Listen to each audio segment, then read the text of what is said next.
Good afternoon. It's Fara Gold with Senior Housing Forum. I'm so honored to be here today with Mindy Cheek. Mindy and I have known each other almost a decade, but I knew of her great work in senior housing management, and I'm so honored to have her share with us today her journey and her path to being Executive Vice President of Sales and Marketing for the Greystone communities out of Dallas. So Mindy, I know other people are asking, how do I become an Executive Vice President? And I know it was a journey. Can you tell us a little bit about how you started and what that looked like for you? It's actually First Vice President. First Vice, okay, first. First Vice President of Sales and Marketing, and it's actually, I've had quite a journey. As you know, and we've had lots of conversations, I started out, my career has been, a long career, and I've had a lot of ups and downs, and I never saw myself in senior living at all. It's really the last place I saw myself. I started out as a young mom. I had a child at 21, and I got married very young and had a child at 21. And it took me about 10 years to get my degree. And I started out in minor league baseball, of all things. I love that. And when the minor league baseball team or the league that I was working for moved, I landed a job in the tobacco industry. And back then it was a lucrative job. And then I decided when my son was getting older that that's probably not the best fit for me. So I really wanted to be in pharmaceutical sales.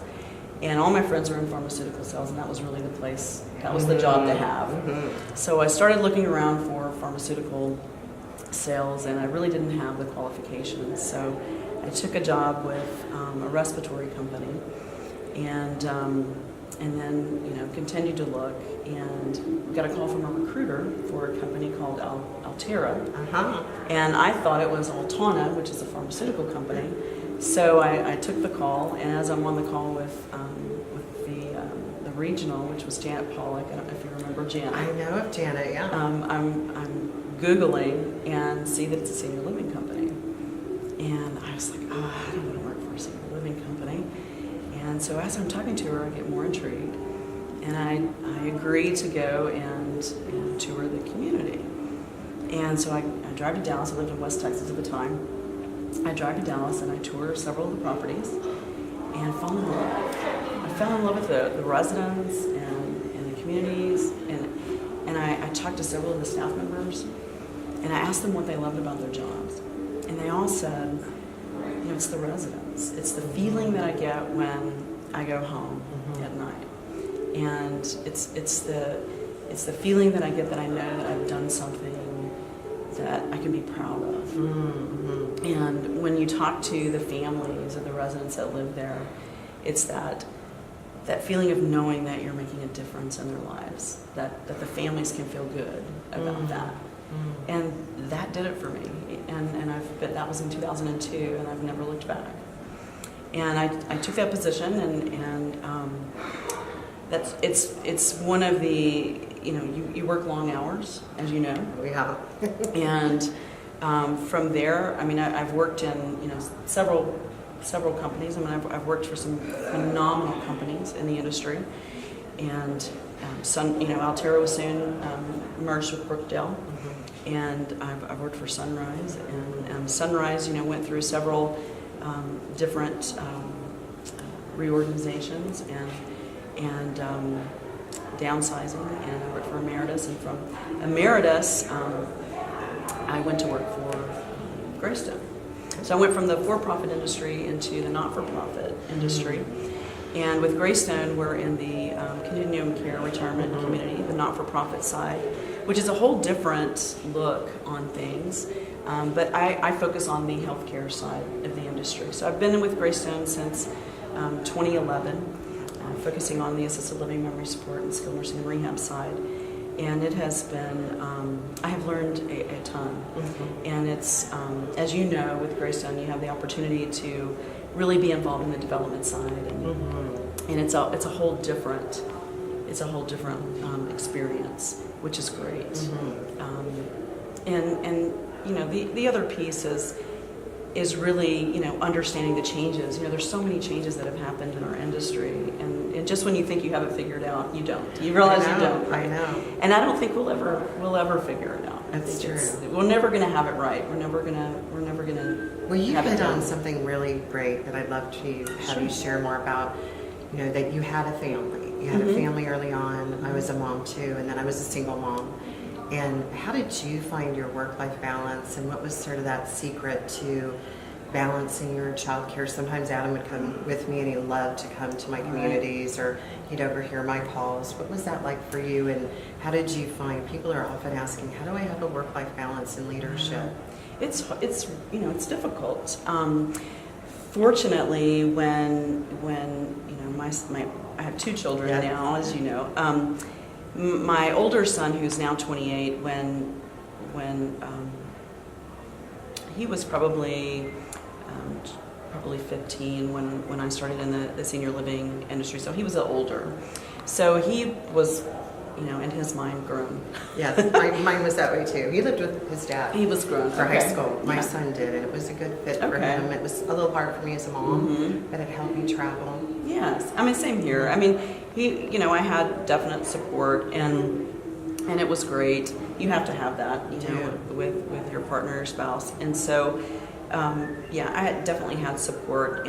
I'm remarried in 2008, so I have. And I want you to talk about your affiliation, because I'm so proud that absolutely you are a proud lesbian and absolutely have a beautiful wife and family, and what that means for our LGBTQ community. Absolutely. So I remarried in 2008. I have a beautiful wife, Paige. We adopted Henry, and beautiful boy. Yep, in 2014, and he is beautiful. All the things that you can imagine. And it's starting over, obviously. Yes. At my age, it's a challenge every day. But we're just a little more tired, but you're more patient. Yes, and we're very fortunate that she is able to be a stay-at-home mom. Nice. And she's, she's so smart, and I would never. I never take for granted anybody that stays at home, with their children, because I could never do that. So kudos to all the women that stay at home with their children, because that is definitely a full-time job. But it allows me to travel and do things and be who I am. And Paige is a wonderful writer and an advocate as well.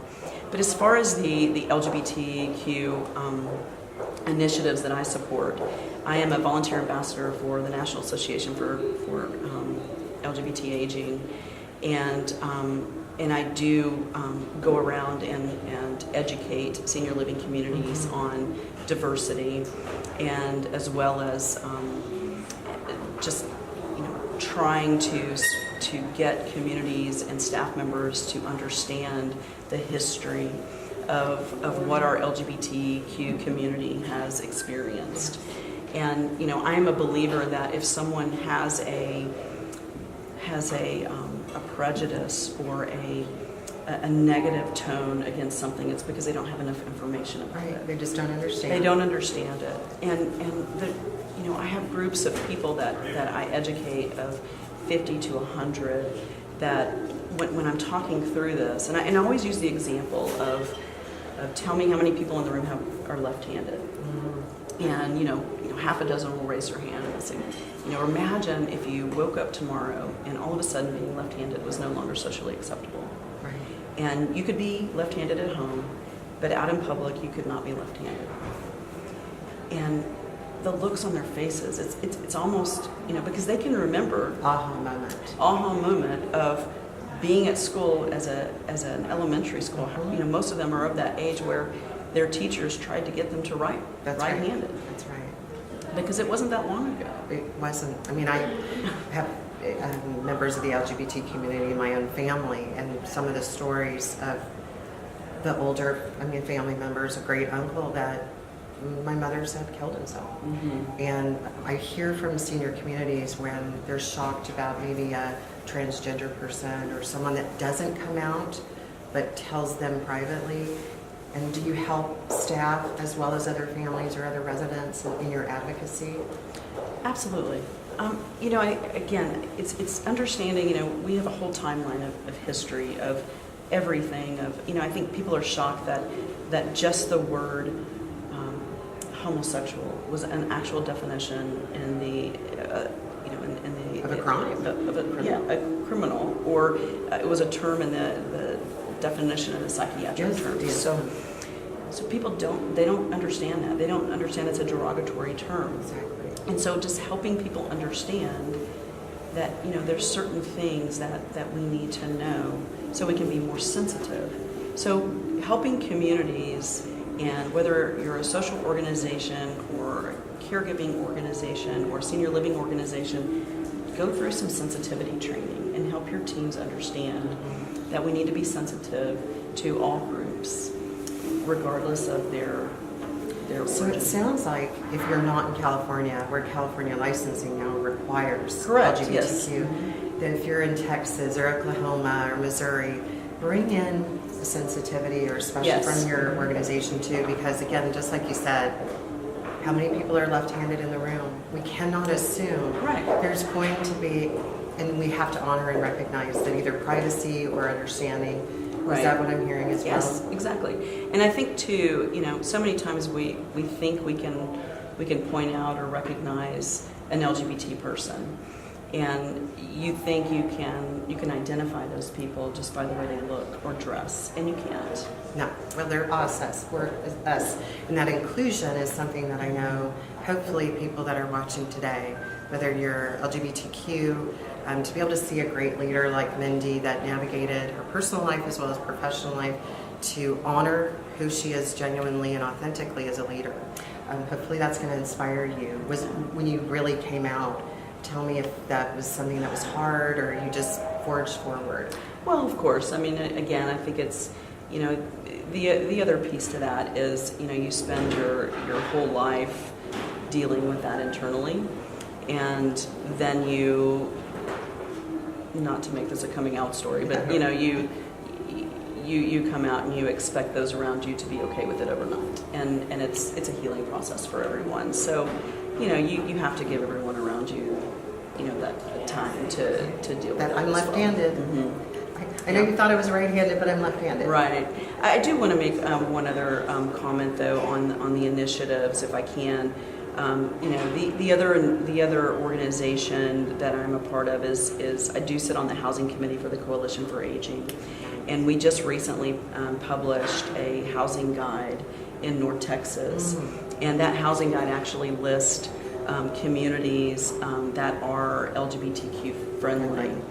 And we're in the process of publishing or getting communities that are interested in our 2020 guide.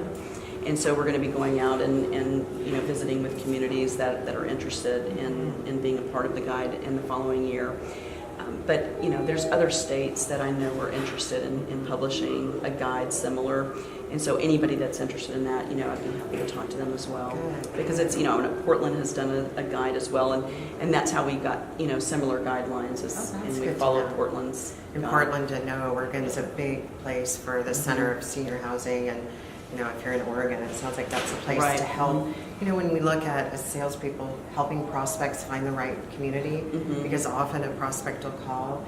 Could you talk a little bit more about that with your CCRC world, since you had the rental background, and sometimes a prospect might not be the right fit for your community. How do you help support referring to maybe a partner or creating a partnership? Well, I think partnerships are very important. You have to, one, you have to be able to identify partnerships early on, and know that the partnerships are, any partner that you partner with is your reputation, obviously. So, it's important to go and interview a partner just like you would a referral source or anyone else, and just make sure that, the partners that you're identifying, you understand about them. So you're identifying people that you would want. That's that business development. Absolutely, yeah, absolutely. Business development. I'm so honored to have you here. Oh, I hope we Fara. can continue our conversation. Absolutely. And, Thank you so much. How would you like to close? Like, if you had one little tip to tell someone that wants to get into senior living, what do you say? I say to everyone, if you're you're going to have a career, don't have a job, have a career, do something that you love to do. And I can honestly say that, I love what I do. And if you're going to do it every day, then do what you love. Do what you love. Well, I love you. Thank Thank you.